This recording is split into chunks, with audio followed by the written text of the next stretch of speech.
Influence of society and societal norms on human development. Introduction. Human development and perceptions are influenced by both external and internal factors. While some argue that human development is predominantly sourced in an individual's experiences, both biological and experience aspects certainly define the individual's brain functionality by determining sensory signals processing.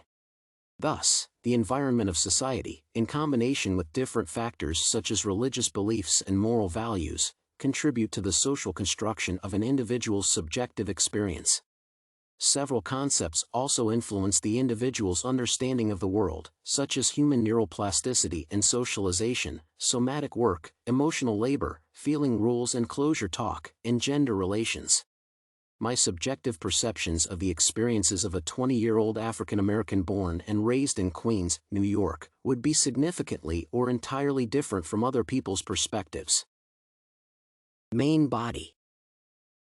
Nature versus nurture is an ongoing debate in fields that discuss the impact of human biology and experiences on human development. The research about human neuroplasticity, the responsiveness and adaptability of the human brain to experiences, mentions the detail of language learning. Language learning is a great example that shows how experiences define the functioning circuitry of the human brain as well as the abilities, talents, physical abilities and limitations, perceptions, and emotional reactions. Children learn to comprehend and speak the language relatively quickly when constantly exposed to language use. Once an individual masters a specific language, it becomes more challenging to learn a second language. According to Handel, human neuroplasticity declines with age and a corresponding accumulation of experience, but it never vanishes. The concept of human neuroplasticity illustrates how the social environment could determine human development in the brain and physical activities. In order to understand how the external influence could alter the processing of information received by the sensory system, one should refer to the concepts of smell, odor, and somatic work. According to Hochschild and Van Eyne, human perception of smell is closely related to cultural norms and moral order. Humans focus on interpreting and defining physical signals like smell before automatically reacting to them, emphasizing the value of experiences and social norms that contribute to the interpretation process.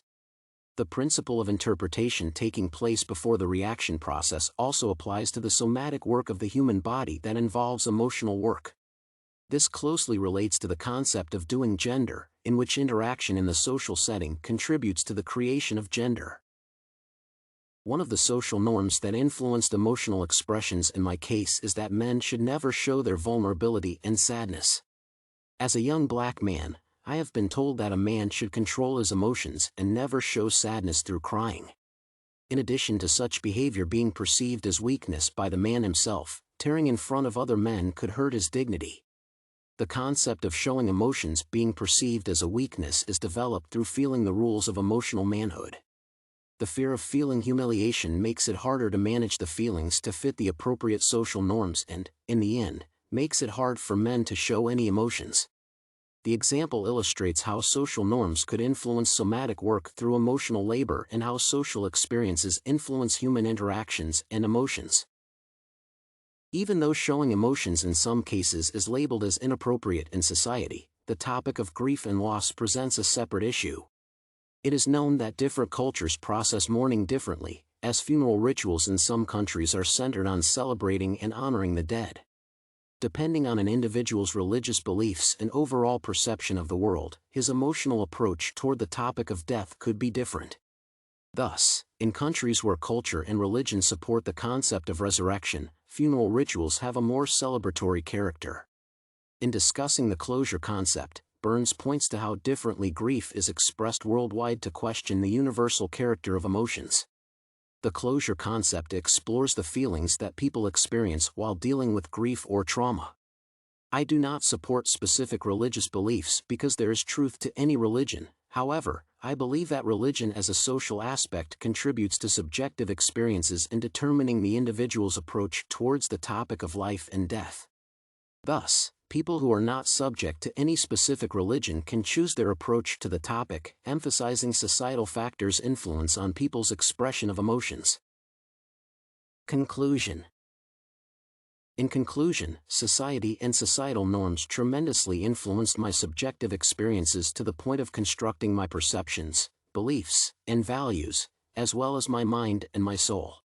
Despite the process in which society influences human development being inconspicuous and not as apparent as the influence from internal factors, such as genetics, they simultaneously determine an individual's perception of the world, his feelings, and preferences. In my case, my understanding of the world is sourced from my heritage and subjective experiences.